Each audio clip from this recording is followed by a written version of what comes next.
आज पहला दिन है साल का और आज पहले ही दिन जो कुछ हो चुका है वो आपके सामने रखता हूं। मेरे सामने खबर है, 2 Gaza rockets crash off central Israel coast military says. Israel की जानब से यह कहा गया है कि आईडीएफ की जानब से कि आज हफ्ते के दिन सुबह के वक्त गजा से यानी हमास की जानब से तल हवीब पर मिसाइल फायर किए गए हैं, रॉकेट फायर किए गए हैं और आपने वार्निंग दे दी है इसराइल को कि अगर तुम ईरान पर हमला करने का सोचोगे तो हमारे पास असला तैयार है। लेकिन मामला यहां तक नहीं रुका। पाकिस्तान के गुलाबी नमक ने, जो कि पाकिस्तान के हाथ में एक सोने की चिड़िया थी, उसने वो काम कर दिखाया है जो कोई नहीं कर सका। और अब इसराइल किस तरह से हमेशा हमेशा के लिए पाकिस्तान का मोहताज हो चुका है, इसराइल किस तरह से अब पाकिस्तान की मोहताजी का हार गले में लटका कर ही आगे बढ़ेगा। जय हिंद, स्वागत है आप सबका दी तथ्य न्यूज में। साथियों, हमास ने अपनी मौत को दावत दे दी है। हमास ने अच्छा खासा शांत बैठा हुआ इजराइल के ऊपर जो 2 मिसाइलों से हमला किया, जो कि ज़्यादा खतरनाक इसलिए हो गया क्योंकि जो आयरन डोम है वो पता नहीं क्यों कुछ शायद टेक्निकल फेलियर है, किस वजह से उसको रोक नहीं पाया और वो जो है वो टारगेट तक पे आकर के गिरे। इसके बाद जो है वो इजराइल ने बड़ी सख्ती से ये इस चीज़ पे स्ट्रिक्ट तरीके से उस पर एक्शन लेने पे उस पर मीटिंगें चल रही हैं। अब जो है जैसा हमने कुछ महीने पहले मई के महीने में देखा था, जैसी कार्रवाई की थी, उससे भी 3-4 गुना तगड़ी कार्रवाई जो है वो इजराइल करने वाला है इन हमास वालों के ऊपर। दूसरी चीज़ है, एक नमक क्या बना लिया, एक नमक क्या बना क्या मतलब एक नमक क्या ढूंढ लिया है कि इनके देश में पाया जाता है, उसके नाम पे पाकिस्तान को लग रहा है कि अब तो हम जो है पूरी दुनिया के बादशाह हो गए। पूरी चीज़ क्या है पहले तो चलते हैं, आप चैनल को सब्सक्राइब करके बेल आइकन दबा लें। और यहाँ पे इस खबर के अंदर ये बताया गया है कि दोनों के दोनों रॉकेट इसराइल रोकने में नाकाम हुआ है।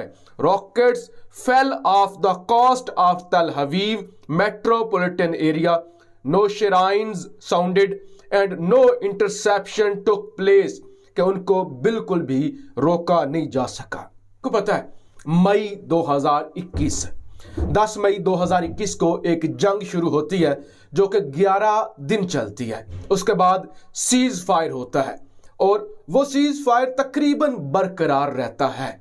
इसराइल की जानब से बारहा उसकी खिलाफ वर्जी की जाती है, लेकिन हमास की जानब से सिर्फ एक दफा सितंबर के महीने में खिलाफ वर्जी की जाती है। उसके बाद हमास मुकम्मल तौर पे खामोशी इख्तियार कर लेती है। अब क्योंकि अमेरिका और इसराइल ये प्रोग्राम बना चुकी हैं कि उन्होंने ईरान पर हमला करना है, यही वजह है कि ईरान ने अपना असला भी डिप्लॉय कर दिया है, मुल्क के अंदर भी सरहदों पर लिखे और हमेशा हमेशा के लिए पाकिस्तान का जिक्र करना इनके लिए जरूरी हो चुका है। साथियों, आप एक तरफ देखिए तो अभी 2-3 दिन पहले जो फिलिस्तीन का प्राइम मिनिस्टर है उसने विज़िट किया इज़राइल का, और इज़राइल में बाकायदा जो है वो खुद ही गया, और वो भी पहले जो है डायरेक्ट वहाँ के पीएम ने, जो प्रेसिडेंट है वहाँ, उन्होंने मीटिंग नहीं करी इज़राइल के, नेफ्ताली बेनेट ने, उन्होंने अपने विदेश मंत्री से पहले उसको मिलवाया। ये दिखा थोड़ा सा मतलब कि दिखाने के लिए नहीं हुआ, डायरेक्ट नहीं, आपका अहदा थोड़ा सा ऐसा है तो आप पहले उनसे मिलिए फिर हमसे मिलिए आके। इन सब के पीछे और इज़राइल ने ये भी जो है वो एक थोड़ा सा हम कह सकते हैं ऐलान कर दिया, या जो कर दिया उसको कह लें, कि जो सीरिया है वहाँ पर एक शाम की पहाड़ियाँ हैं, उस पर कहता है कि हम अभी 30,000 वहाँ पे इजराइल बसते हैं, वहाँ पे हम 1 लाख जो है यहूदी बसाएंगे, 1 लाख यहूदियों की वहाँ पे हम बसाएंगे, कॉलोनी बनाएंगे। इसकी वजह और भी कई सारी हैं। पहला तो कारण ये है कि वहाँ से जो फ्रेश वाटर है वो इजराइल को मिलता रहेगा, और क्योंकि वहाँ पर यहूदी होंगे तो वहाँ से ऐसा खतरा नहीं होगा कि पानी में कुछ मिला दें या उस जगह पे बाकायदा पानी की सप्लाई रोक दे किसी तरीके से। ये एक कारण है। अब इसमें आप देखिए जो यूएस है और जो इजराइल है, ये इस पर भी थोड़ा सा सख्त नज़र आते हैं हमें ईरान की बात को लेकर। ईरान के ऊपर सख्त नज़र आते हैं कि हमला भी कर सकते हैं, हालांकि अभी ऐसा किया तो नहीं है, लेकिन हाँ ऐसा कर सकते हैं। हालांकि अमेरिका छोटी छोटी एयर स्ट्राइक्स वहाँ पे करते रहता है। और इसी इजराइल अमेरिका वाले ब्लॉक में आप देखिए तो जो यूएई है, जो सऊदी है, ये सब भी शामिल है। दूसरी तरफ है जो ईरान जिसको लीड कर रहा है, उसमें सीरिया भी है, उसमें जो है वो यमन जैसी कंट्रीज़ भी हैं, उसमें ये हमास जैसे आतंकवादी संगठन भी हैं। तो ये देखिए आप इसको कितना भी ये लोग कह लें कि ये नहीं, ईरान ये कहता है कि वो मजहब की लड़ाई लड़ रहा है, बाकी जो है ये सब कहते हैं कि अपनी रक्षक लड़ाई लड़ रहा है। और आप देखिए जो सऊदी है उस पर भी, अगर आज आपने सुबह वाला वीडियो, कल रात वाला वीडियो सॉरी देखा होगा, तो उसमें बताया था कि सऊदी के ऊपर भी जो है ये इसके जो आतंकवादी हैं ईरान के, वो हमला करते रहते हैं, अक्सर करते रहते हैं, सऊदी इसका जवाब भी देता है, ऐसा जो है वो चलता रहता है।